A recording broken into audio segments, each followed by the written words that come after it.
Hello दोस्तों, PhD का एक नया नोटिफिकेशन स्टार्ट हो गया है जो कि वीएनआईटी नागपुर से है। दोस्तों इन्होंने काफ़ी सारे सब्जेक्ट के लिए आवेदन मांगे हैं और इन्होंने जुलाई 2024 सेशन के लिए आवेदन मांगे हैं और इन्होंने काफ़ी सारी कैटेगरी के अंदर आवेदन मांगे हैं। यहाँ पर हम आपको दिखाते हैं दोस्तों।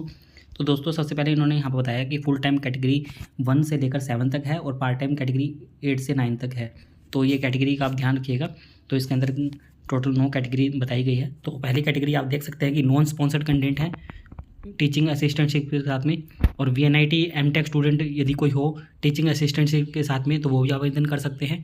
यदि कोई एसआरएफ जेआरएफ या रिसर्च स्टाफ हो आरएनडी प्रोजेक्ट के थ्रू वीएनआईटी के अंदर तो वो भी आवेदन कर सकते हैं, या कोई स्पॉन्सर्ड कंटेंट हो जो रिसर्च वर्क वीएनआईटी के अंदर कर रहे हो, या डीएसटी इंस्पायर या सीएसआई या यूजीसी फेलोशिप हो उनके इक्विवेलेंट तो वो भी आवेदन कर सकते हैं, या स्पॉन्सर्ड कंटेंट हो 100% सेंट्रली फंडेड से तो वो भी आवेदन कर सकते हैं, और बीटेक बी स्टूडेंट हो डायरेक्ट बैचलर वाले तो वो भी आवेदन कर सकते हैं, और full time non GATE NET वाले भी आवेदन कर सकते हैं, और part time GATE NET qualified और part time non GATE NET तो दोस्तों ये सभी लोग आवेदन कर सकते हैं।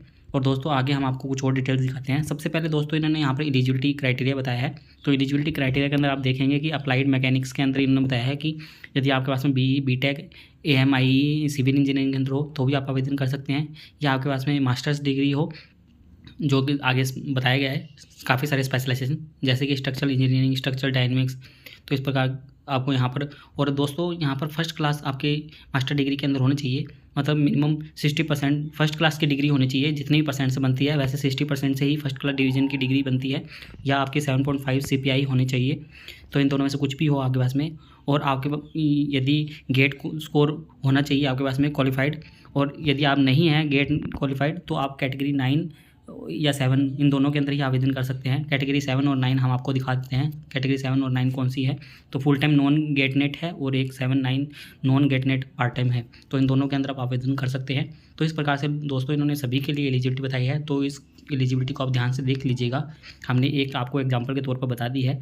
अब हम डिपार्टमेंट देख लेते हैं जिसके अंदर क्या आवेदन मांगे गए हैं। Applied mechanics, chemical engineering, civil engineering, computer science and engineering, electrical engineering, electronics and communication engineering, VLSI, mechanical engineering, metallurgical and material engineering, mining engineering, architecture engineering, physics, chemistry, mathematics, humanities and social science, जिसके अंदर की English, sociology, economics, Sanskrit काफ़ी सारे हैं।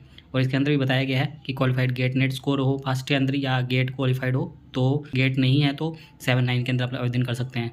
और interdisciplinary subject भी काफ़ी सारे हैं तो ये भी देख लीजिएगा।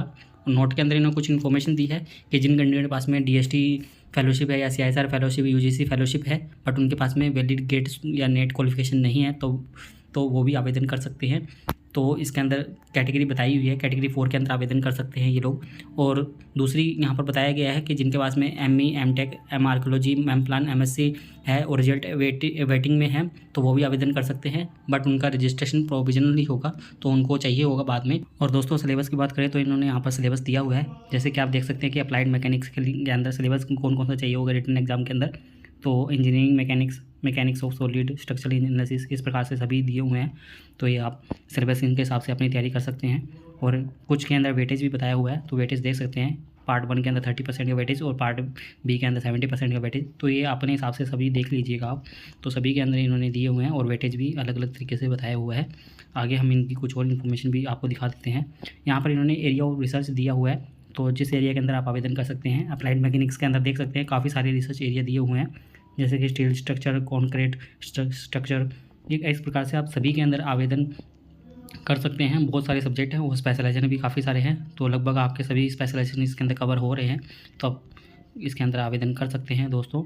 और कैटेगरी भी काफ़ी सारी दी हुई है। अब हमको एडमिशन प्रोसीजर बताते हैं। तो यहाँ पर आपको एप्लीकेशन फ़ीस 500 रुपये देनी होगी, जो आपको ऑनलाइन पेमेंट करनी होगी। दोस्तों इसको अंदर अप्लाई करने का तरीका थोड़ा अलग है, तो वीडियो को पूरा देखिएगा, हम आपको पूरी प्रोसीजर दिखा देंगे किस प्रकार से आपको अप्लाई करना है।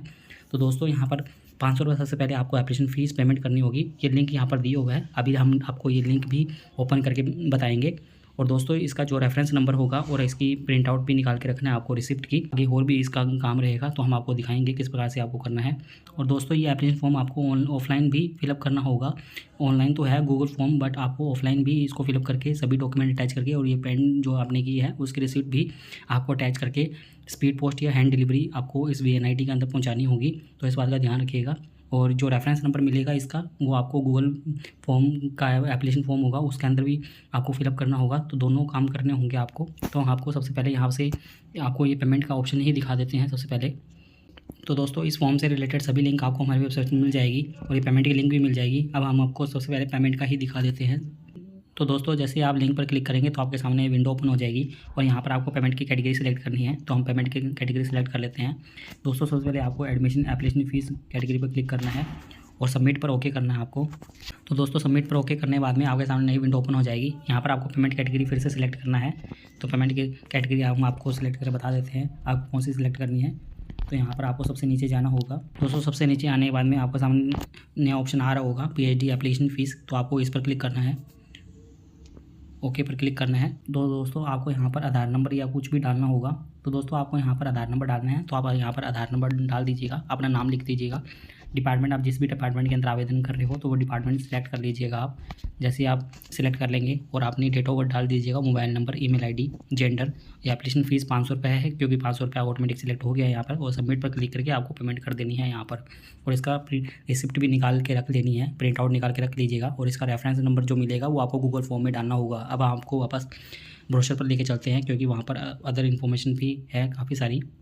तो दोस्तों ये ब्रोशर पर हम वापस आ गए हैं। तो अब आपको ये पेमेंट करके रख लेनी है। तो अब हम आपको अदर इन्फॉर्मेशन भी दिखा देते हैं। तो दोस्तों यहाँ पर आपको जो हार्ड कॉपी सेंड करनी है वो इस एड्रेस पर सेंड करनी है, to the deputy registrar academic VNIT south जारी रोड नागपुर 440010 MS। तो आपको यहाँ पर सेंड करनी है और एनवलप के ऊपर PhD फिर डिपार्टमेंट का नाम लिखना है। तो इस बात का ध्यान रखिएगा। और नेक्स्ट ऑप्शन आपका रहेगा कि गूगल फॉर्म। तो गूगल फॉर्म भी आपको फिलअप करना है, तो वो भी हम आपको दिखाएंगे आगे। आप वीडियो को पूरा ध्यान से देखिएगा। और यहाँ पर दोस्तों आपका रिटन एग्ज़ाम होगा और जिसके अंदर की आपका नॉर्मलाइज़ किया जाएगा 100 मार्क्स के ऊपर। ये 40% का कुछ वेटेज रहता है। तो ये देख लीजिएगा 1 से 9 कैटेगरी एक्सक्लूडिंग है इसके अंदर। कैटेगरी 6 ये अलग अलग तरीके से बताया हुआ है दोस्तों। तो सभी के अंदर अलग अलग है। किसी के अंदर 50% मिनिमम मार्क्स है रिटन पास करने के लिए, किसी के अंदर 40% भी है। तो ये अलग अलग डिटेल यहाँ पर दी हुई है। तो ये आप देख सकते हैं written test 40%, GATE NET score 40%, interview 20%। ये कैटेगरी 1 to 5 और 8 के लिए है। और कैटेगरी 6 के लिए रिटन टेस्ट 60%, इंटरव्यू 40%।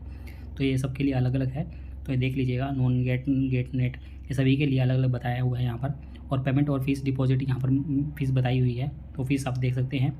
फीस दोस्तों यहाँ पर PhD 1 टाइम फीस भी बताई हुई है 6400 के आसपास। और PhD full time with teaching assistant पर सेमेस्टर 15700। और जो PhD full time sponsored content रहेंगे उनकी 26800 है। और एग्जामिनेशन फीस 35000 रुपये है, ये फीस है।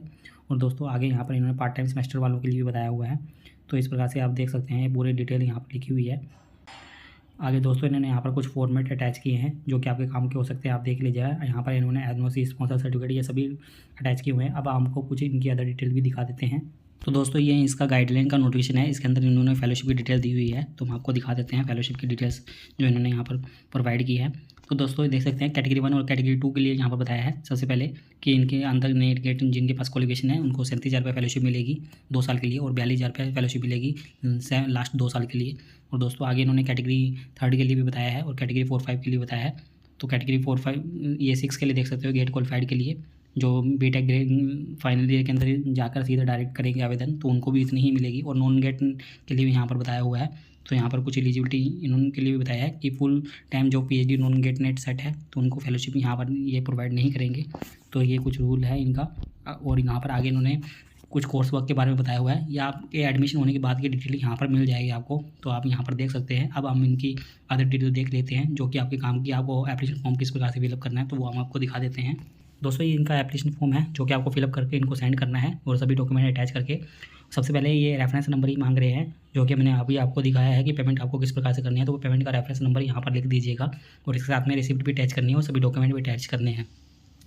और ये आपको यहाँ पर कैटेगरी सेलेक्ट करनी है जिस भी कैटेगरी के अंदर आप आवेदन कर रहे हैं, फोटो और अपनी पूरी डिटेल्स यहाँ पर फिलअप करनी है और आपको ये सेंड कर देना है जो कि एड्रेस हमने आपको बता दिया है। यहाँ पर भी लिखा भी हुआ है नीचे फिर से द डिप्टी रजिस्ट्रार VNIT। ये आप पूरे डिटेल्स यहाँ पर सेंड कर दीजिएगा और एनवलप के ऊपर लिख दीजिएगा PhD एडमिशन। फिर किस भी डिपार्टमेंट के अंदर आप आवेदन कर रहे हैं तो वो यहाँ पर लिख दीजिएगा। तो दोस्तों ये तो होगी इसके बारे में इन्फॉर्मेशन जो कि आपको हार्ड कॉपी सेंड करनी है। अब दोस्तों आपको ऑनलाइन किस प्रकार से आवेदन करना है क्योंकि इसके साथ में ऑनलाइन भी आवेदन करना है। तो दोस्तों इन्होंने यहाँ पर गूगल फॉर्म की लिंक भी दी हुई है। तो आप जिस भी डिपार्टमेंट के अंदर आवेदन कर रहे हैं तो उस डिपार्टमेंट का गूगल फॉर्म लिंक यहाँ पर दिया हुआ है। दोस्तों इन सभी नोटिफिकेशन की लिंक आपको हमारी वेबसाइट में मिल जाएगी जहाँ पर सभी नोटिफिकेशन देखने को मिल जाएंगे। तो दोस्तों ये यहाँ पर इन्होंने गूगल फॉर्म पर जिस भी डिपार्टमेंट के अंदर आप आवेदन करें, जैसे कि कंप्यूटर साइंस एंड इंजीनियरिंग के अंदर आप यदि आप आवेदन करें तो इस पर करके आप अपना एप्लीकेशन फॉर्म फिलअप कर दीजिएगा। और दोस्तों जो भी डॉक्यूमेंट आपको अपलोड करने को बोला जाए तो वो अपलोड कर दीजिएगा, और जो रेफरेंस नंबर डालने को कहा जाए तो वो भी डाल दीजिएगा।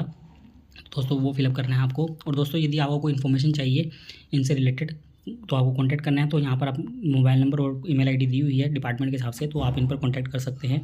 तो दोस्तों इंपॉर्टेंट डेट की बात करें तो यहाँ पर नोटिफिकेशन 1 मई को निकला था, और दोस्तों लास्ट डेट यहाँ पर 7 जून बताई गई है हार्ड कॉपी सेंड करने की और यह हैंड डिलीवरी भी करने की। तो 7 जून तक ये एप्लीकेशन फॉर्म वहाँ पर पहुँच जाना चाहिए हार्ड कॉपी वाला। और आपको गूगल फॉर्म जो फिलअप करने की लास्ट डेट है तो वो भी 7 जून ही है। तो 7 जून तक दोनों काम आपको करने हैं। हार्ड कॉपी आप पहले ही सेंड कर दीजिएगा तो अच्छा रहेगा। और दोस्तों यहाँ पर डिस्प्ले और लिस्ट कंटेंट बताई गई है कि डिस्प्ले कब हो जाएगी लिस्ट कंटेंट की, तो 14 जून को हो जाएगी। और रिटन टेस्ट कंटेंट का 1 जुलाई को रहेगा, और इंटरव्यू शॉर्ट लिस्ट का 1 जुलाई से 2 जुलाई के बीच में रहेगा। तो दोस्तों ये वेरी कर सकता है, उसी दिन सेम भी हो सकता है। और प्रोविजनल लिस्ट 5 जुलाई को आ जाएगी। और दोस्तों रिपोर्टिंग टाइम फीस के लिए 8 जुलाई से 22 जुलाई रहेगा, और रजिस्ट्रेशन कोर्स के लिए 22 जुलाई से 29 जुलाई आप कर सकते हैं। और आप सभी डॉक्यूमेंट अपने सबमिट कर सकते हैं। और schedule of written test and interview यहाँ पर बताया गया है, तो आप ये देख सकते हैं सभी का शेड्यूल अलग अलग बताया गया है। कुछ डिपार्टमेंट टोटल 10 डिपार्टमेंट के लिए तो शेड्यूल यहाँ पर 1 जुलाई से बताया गया है, 1 जुलाई को, और 10 से 11, और इंटरव्यू डेट भी उसी डेट को बताई गई है। टाइमिंग अलग अलग है, तो टाइमिंग आप देख सकते हैं, तो इसके अकॉर्डिंग अपनी तैयारी कर सकते हैं। दोस्तों उम्मीद करते हैं आपको हमारे द्वारा दी गई जानकारी अच्छी लगी होगी। यदि आपको हमारे द्वारा दी गई जानकारी अच्छी लगी हो तो आप हमारे चैनल को सब्सक्राइब कर सकते हैं, और आप हमसे टेलीग्राम पर भी जुड़ सकते हैं ऐसे ही PhD से रिलेटेड नए अपडेट के लिए।